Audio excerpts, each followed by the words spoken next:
नमस्कार दोस्तों, आप लोगों ने अभी तो टेक्नोलॉजी को देखा ही है कि किस तरीके से हम टेक्नोलॉजी के माध्यम से बहुत ही आगे जा चुके हैं। इवन हम मंगल ग्रह तक के भी पहुंच गए। लेकिन क्या आपको पता है कि हम जब आज़ादी के समय यानी कि 1947 और उसके पहले हमारी दैनिक जीवन कैसे हुआ करती थी, हम किन चीज़ों का यूज़ करते थे और उस समय हमारी महंगाई कितनी थी, ये सब ऐसी जानकारी आज हम इस वीडियो में देखने वाले। बहुत ही इंटरेस्टिंग यह वीडियो होने वाला है। तो दोस्तों इस वीडियो को स्किप मत कीजिएगा और लास्ट तक के इस वीडियो को देखिएगा। मैं हरीश कुमार आप लोगों का स्वागत करता हूँ आपके अपने यूट्यूब चैनल इन्फॉर्मेटिव इंडिया में। तो चलिए दोस्तों स्टार्ट करते हैं।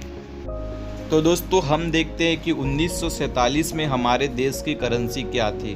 दोस्तों उस समय भी हमारे देश की करेंसी रुपये ही थी जो अभी है, लेकिन उस समय रुपये और डॉलर का जो बीच का गैप था वो बहुत ही कम था। यानी कि उस समय $1 में लगभग 3 रुपये के आसपास होता था, $1 3 रुपये के। और आज हम देखते हैं कि $1 लगभग 70 रुपये के आसपास होता है। दोस्तों ये तो था रुपए की बात। अब देखते हैं कि आज़ादी के पहले हमारे देश में सिनेमा जगत की क्या हाल थी। दोस्तों उस समय सिनेमा काफ़ी छोटे हुए करते थे और उनके बजट भी काफ़ी कम हुए करते थे। अभी हम जो रंगीन पिक्चर देखते हैं उस समय ये ब्लैक एंड वाइट होते थे और उस समय हमारे पास मॉल और पीवीआर जैसा कोई भी फैसिलिटी नहीं था। उस समय के लोग सिर्फ एक छोटे से पर्दे पे मूवी देखा करते थे। दोस्तों अगर हम मूवी बनाने की खर्च की बात करें तो आज़ादी के पहले और आज़ादी के समय लगभग एक मूवी बनाने में 1 से 1.5 लाख रुपए का खर्च आता था, जो कि अभी करोड़ों में आता है। इसके पहले आज़ादी के पहले हमारे देश में लगभग 13 से 1400 थिएटर हुआ करते थे और हमारे पास आज इससे कई गुना ज़्यादा थिएटर। दोस्तों ये तो रहा थिएटर की बात। अब आइए हम देखते हैं कि हमारे देश में आज़ादी के समय महंगाई कितनी थी। दोस्तों यूँ तो हमारे देश में 1947 में कई सभी चीज़ों के दाम बहुत ही कम थे। हमारे पास खाने पीने की चीज़ें बहुत ही कम में मिलती थी। शक्कर जैसी चीज़ें हमको कई पैसे किलो में मिलते थे। केरोसिन और सीमेंट का रेट भी पैसों में था, यानी कि रुपए में नहीं था। अगर हम सोने की बात करें तो सोना उस समय 103 रुपये तोला हुआ करता था, जो अभी 40 से 50 हज़ार रुपये तोला है। तो दोस्तों आप समझ सकते हैं कि अभी के सिचुएशन और उस समय के सिचुएशन में बहुत ही फ़र्क था। वो बात अलग है कि अभी की महंगाई बढ़ चुकी है और उस समय महंगाई कम थी, परंतु उस समय की जो फैसिलिटी और जो क्वालिटी हुआ करती थी प्रोडक्ट में, वो अभी भी नहीं है ज़्यादा पैसे देने के बाद भी। दोस्तों अगर हम हमारे देश की रेलवे की बात करें तो आप लोगों को पता है कि हमारे देश में अंग्रेज़ों के समय से ही रेल की शुरुआत कर दी गई थी, परंतु उस समय रेल पूरी तरीके से गवर्नमेंट के अंदर नहीं हुआ करते थे। उस समय क्षेत्रीय जो राजा होते थे उनके अंदर शुरुआती दौर पे ये ट्रेन चलाए जाते थे।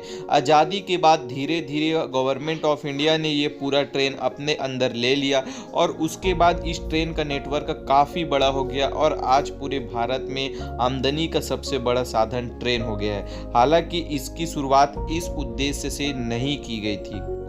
उस समय ब्रिटिश ने ट्रेन का आविष्कार सिर्फ इसलिए किया था ताकि वो अपने सामान को और अपनी सेना को देश के अलग अलग हिस्सों तक के पहुंचा सके। उस समय ट्रेन की संख्या 100 से अंदर थी और आज ट्रेन की संख्या कई हजारों में है, जिससे आज हम पूरे देश में इवन कई दूसरे देशों में भी हम जा सकते हैं। तो दोस्तों ये था ट्रेन का स्थिति पहले और अभी का। दोस्तों अगर हम बात करें भारतीय एयरलाइंस की यानी कि हवाई सेवा की, तो हमारे देश में आज़ादी के समय 1947 से ही काफ़ी अच्छी स्थिति थी। हमारे देश में 20 से ज़्यादा ऐसे एयरलाइंस की कंपनी थी जो भारत में थी।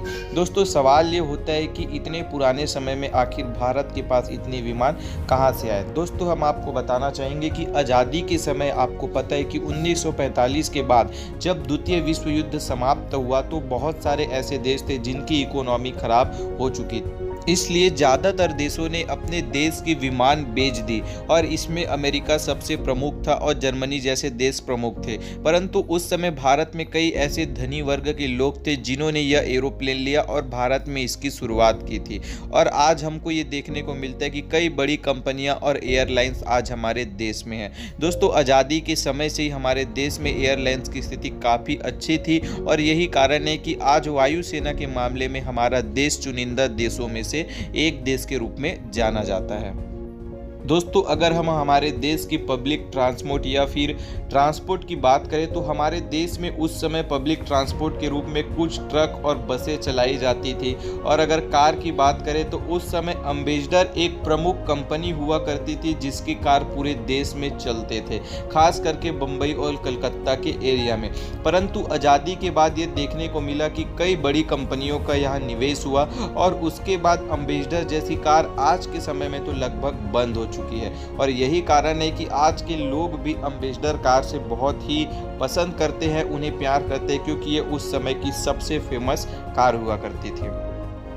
तो दोस्तों आपने देखा कि 1947 यानी कि आज़ादी के पहले और अभी हमारे देश में काफ़ी कुछ बदल चुका है और हम भी काफ़ी आगे जा चुके हैं। दोस्तों आप लोगों को यह वीडियो कैसा लगा आप हमें कमेंट करके बताइए। वीडियो को लाइक और शेयर कीजिए और अभी तक आपने अगर चैनल को सब्सक्राइब नहीं किया है तो सब्सक्राइब करके बेल आइकन का बटन दबा लीजिए। तब तक के लिए दोस्तों जय हिंद जय भारत।